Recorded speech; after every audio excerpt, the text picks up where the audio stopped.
Do you know last year 1000 बच्चे select हुए थे गूगल समर ऑफ कोड के लिए, जिसमें से 300 सिर्फ और सिर्फ इंडिया से थे। यानी 30% ऑफ स्टूडेंट्स जो सिलेक्ट हुए थे they were from India. And imagine करो, तुम्हें कॉलेज स्टूडेंट हो, तुम्हें आराम से घर पे बैठ के एक इंटर्नशिप टाइप करना है, रियल वर्ल्ड प्रोजेक्ट्स पे कंट्रीब्यूट करना है, रियल इंजीनियर्स के साथ काम करना है, डॉलर्स में स्टाइपेंड मिलेगा, लाखों में कमाओगे, वो भी घर बैठे बैठे।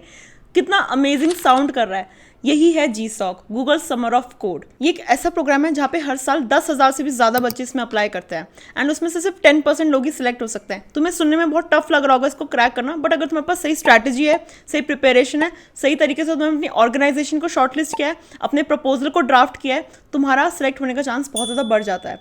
एंड ट्रस्ट मी, इस चीज़ को अपने रेज्यूमे में डालोगे या लिंक्डइन प्रोफाइल पे डालोगे या गिटहब पे डालोगे, तुम्हारी प्रोफाइल, तुम्हारा रेज्यूमे, तुम्हारी लिंक्डइन प्रोफाइल 10x ज़्यादा रीच पे जाएगी। क्योंकि ये एक ऐसी चीज़ है जो एक प्रूफ देता है कि तुमने एक रियल वर्ल्ड प्रोजेक्ट्स पे काम करके है, ना तुम्हें प्लेसमेंट्स का वेट करना पड़ा, ना तुम्हें इंटर्नशिप का वेट करना पड़ा, तुम्हारे पास ऑलरेडी एक एक्सपीरियंस आ गया अपने रेज्यूमे में लिखने के लिए। एंड ये बहुत बहुत इंपॉर्टेंट होता है एज अ स्टूडेंट इस चीज़ में पार्टिसिपेट करना, क्योंकि आगे चल के तुम्हें ऑफ कैंपस कंपनीज में भी अप्लाई करना है, इंटर्नशिप्स में अप्लाई करना है, एंड ये तुम्हें बहुत ज़्यादा एज देगा बाकी बच्चों से, बाकी कंपटीशन से आगे बढ़ने के लिए, क्योंकि तुम्हें किसी चीज का वेट नहीं करना, तुम्हारे पास ऑलरेडी एक्सपीरियंस है रिज्यूमे में लिखने के लिए। Hi guys, welcome back to my YouTube channel. My name is Nancy Solanki and in today's video we are covering कि हम GSOC को कैसे क्रैक कर सकते हैं।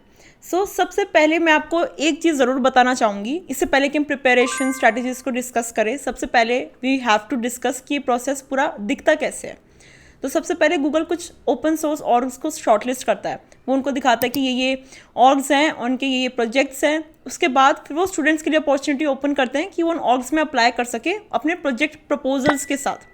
अगर आपका प्रोजेक्ट प्रपोजल शॉर्टलिस्ट हो जाता है, आप सिलेक्ट हो जाते हो, तो फिर आप 3 मंथ्स के लिए एक मेंटोरशिप वाले प्रोग्राम में आ जाते हो, जिसमें आप इंजीनियर्स वगैरह आपको हेल्प करेंगे आपने जो प्रॉब्लम स्टेटमेंट उनको दी है उस प्रोजेक्ट के लिए, उसको सॉल्व करने के लिए, ताकि आप अच्छे से उन जो आपने प्रॉब्लम स्टेटमेंट दिया उसको सॉल्व कर सको, एक कंट्रीब्यूशन दे सको।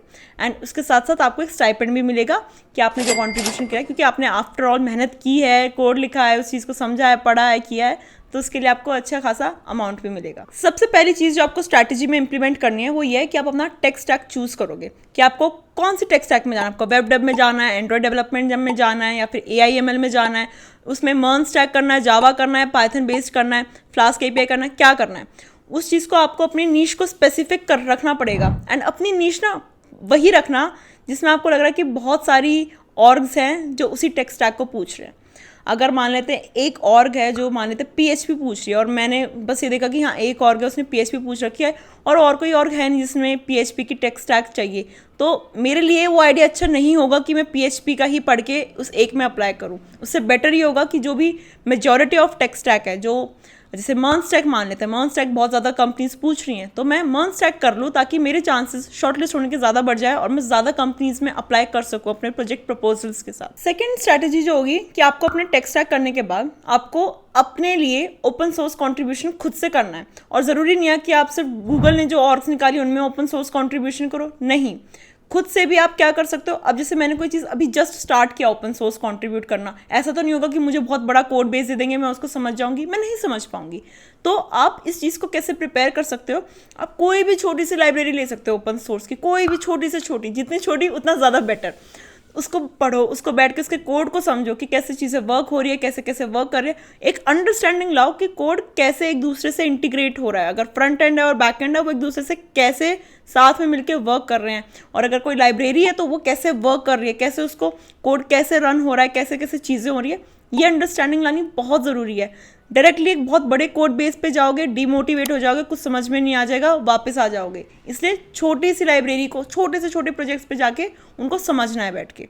और अगर तुम्हें यह कि भाई मैंने लाइब्रेरी कोई छोटी सी मिल नहीं रही है, समझ में नहीं आ रहा कैसे अंडरस्टैंडिंग बनाऊँ, तो और अगर मैं 0 स्टेप बोलूँ ना, तो 0 स्टेप ही होगा कि अगर कोई प्रोजेक्ट है यूट्यूब पे, किसी ने उस प्रोजेक्ट को बनाया हुआ है, उसके जो प्रोजेक्ट है उसके रेपो पे जाओ, जो उन्होंने गिटहब वगैरह का जिसका भी लिंक डाला होगा डिस्क्रिप्शन में, उस लिंक पे जाके क्लिक करो। एंड जैसे जैसे वो प्रोजेक्ट बिल्ड कर रहा है तुम फाइल्स को देखते चलो, गो थ्रू करो कि अच्छा वीडियो में अब ऐसे बता रहे हैं, तो हाँ ये रहा ये फोल्डर, इसमें ये फाइल ये कर रही है, वैसे अंडरस्टैंडिंग क्रिएट करो। जब वैसे अंडरस्टैंडिंग बन जाए फिर तुम एक छोटी सी लाइब्रेरी पे जा सकते हो, और जब लाइब्रेरीज वगैरह तुम पढ़ने लग जाओ तो तुम एक अच्छे खासे बड़े बड़े प्रोजेक्ट्स पे जा सकते हो, अपनी पेस के हिसाब से चलना। बट डायरेक्टली स्टेप 2 पे मत जाना, हमेशा 0 फिर 1 और फिर 2। फिर थर्ड स्टेप आ जाएगा आपका फरवरी मार्च के टाइम पे, जब गूगल अनाउंस कर देता है कि कौन कौन सी और पार्टिसिपेट कर रही है। फिर उस टाइम पे आप अपना अप्लाई करना स्टार्ट कर सकते हो अपने हिसाब से, और उसको शॉर्टलिस्ट करो जो भी आपने स्किल सेट समझा है, सीखा है। एंड उसमें आपको क्या क्या बताना पड़ेगा अपने प्रपोजल में, अपनी प्रॉब्लम स्टेटमेंट, आप कैसे उसको सॉल्व करोगे, क्या आपकी टाइमलाइंस होंगी कि अगर मेरा 3 मंथ्स का टाइम है तो मैं कैसे अपने वर्क को डिवाइड कर रही हूँ पर वीक बेस्ड पे, ताकि मैं एक डिलीवरी बेस्ड जो काम है उसको माइलस्टोन में डिवाइड कर सकूं एंड मैं आराम से दिखा सकूं कि 3 मंथ्स में मैंने जो प्रपोजल दिया है वो आराम से कंप्लीट हो जाएगा। Fourth thing that you also have to mention is कि why you are the right fit. उसके लिए ना तुम क्या कर सकते हो कि गूगल पे जाके पास्ट एक्सपीरियंस जो लोगों ने अपने प्रपोजल्स डाले हैं, रेडिट पे पढ़ सकते हो कि उन्होंने इस क्वेश्चन के लिए स्पेसिफिकली कौन कौन से पॉइंट्स को कवर किया है। तुम चैट जीपीटी का यूज़ कर सकते हो अपनी रिसर्च के लिए एंड उसके अकॉर्डिंग अपने रिस्पॉन्स को बहुत अच्छे से टेलर करना, ठीक है। अपनी टेक्नोलॉजिकल बेसिस पे जो अचीवमेंट्स है उनको ज़रूर मेंशन करना, मेट्रिक जितना डाल सकते हो उतना मेट्रिक डालना, उससे तुम्हारी एप्लीकेशन बहुत ज़्यादा स्ट्रांग हो जाएगी। जैसे आप अपनी एप्लीकेशन सबमिट करोगे उसके कुछ दिनों बाद आपको पता चल जाएगा कि आप सिलेक्ट हुए हो कि नहीं हुए, एंड मोस्ट प्रोबेबली आप सिलेक्ट हो जाओगे अगर आपने चीज़ों को फॉलो किया है तो। एंड जैसे ही आप सिलेक्ट हो जाते हो, इसको एकदम रियल इंटर्नशिप की तरह ट्रीट करना, इसको लेजरली मत लेना, फन में मत ले जाना, बहुत सीरियस तरीके से वीकली अपने मेंटोर को अपडेट्स देना, कोड बहुत क्लीन लिखना, डॉक्यूमेंटेशन रखना ताकि तुम दिखा सको हर चीज़ को। कोई भी तुम चीज़ को मान लो अगर एंड ऑफ द डे अगर तुम्हें किसी चीज़ को प्रेजेंट करना है तो अपनी प्रेजेंटेशंस बहुत अच्छे से बनाना, हर एक चीज़ को ना एक सिस्टमैटिकल तरीके से करना। अगर तुम सोचोगे कि नहीं मेरे मेंटर शायद से समझ जाएंगे कि हाँ मैं इस चीज़ पर वर्क कर रही हूँ तो उनको पता होगा, नहीं उनको नहीं पता होता, तुम्हें अपडेट करना पड़ेगा, तुम्हें उनसे फीडबैक लेना पड़ेगा हर एक स्टेप पे। कहीं भी तुम स्टक हो, कोई भी चीज़ तुम्हें लग रहा है कि हाँ ये चीज़ को एक गाइडेंस की ज़रूरत है, तो तुम उन्हें रीच आउट ज़रूर करना, क्योंकि उनके फीडबैक से तुम्हारा कैसा कंट्रीब्यूशन रहा उससे बहुत चीज़ें बहुत कुछ सीखने को मिलेगा। एंड उसके बाद तुम्हें गूगल का सर्टिफिकेट मिलेगा, स्टाइपेंड मिलेगा, जिसे तुम आराम से बैठ के चिल कर सकते हो, एंजॉय कर सकते हो। एक और चीज़ है जिसका आपको ध्यान रखना है कि वेट मत करो कि और अनाउंस होंगी तब हम कंट्रीब्यूट करना स्टार्ट करेंगे, पहले से कंट्रीब्यूशन स्टार्ट करो। देखो छोटे छोटे स्टेप्स, छोटी छोटी चीज़ों में चीज़ों को सीखो कि कैसे कंट्रीब्यूट करना है। और एक और चीज़, रीडमी फाइल जाके अपडेट करना और उसके हिसाब से तुम एक ओपन सोर्स वाला वो जिस चीज़ को कंट्रीब्यूशन समझोगे, that is wrong, that is not right and that will not work. ये चीज़ बिल्कुल भी नहीं चलेगी।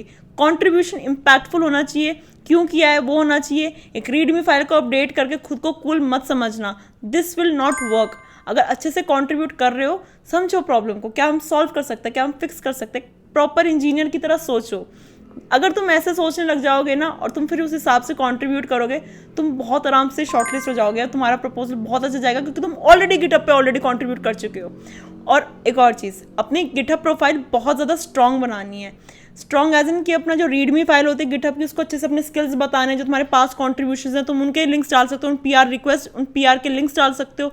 ये सारी चीज़ें भी तुम्हारे गिटहब प्रोफाइल को बहुत ज़्यादा वेटेज देगी और तुम्हें बहुत ज़्यादा एडवांटेज देगी। अगर तुमने इस वीडियो को यहाँ तक देखा है और तुम GSOC में पार्टिसिपेट करने के लिए बिल्कुल रेडी हो गए हो, तो फिर नीचे कमेंट ज़रूर करना GSOC रेडी। अगर तुम्हारे पास कोई भी डाउट है, कोई भी तो चीज़ तुम्हें कंफ्यूज हो तुम किसी चीज़ को लेकर, तो भी तुम नीचे कमेंट कर सकते हो, मैं तुम सबका रिप्लाई करूँगी।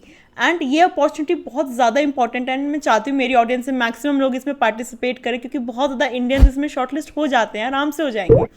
एंड गाइज, इस वीडियो को यहाँ तक देखने के लिए बहुत बहुत थैंक यू। नीचे कमेंट करके ज़रूर जाना GSOC रेडी।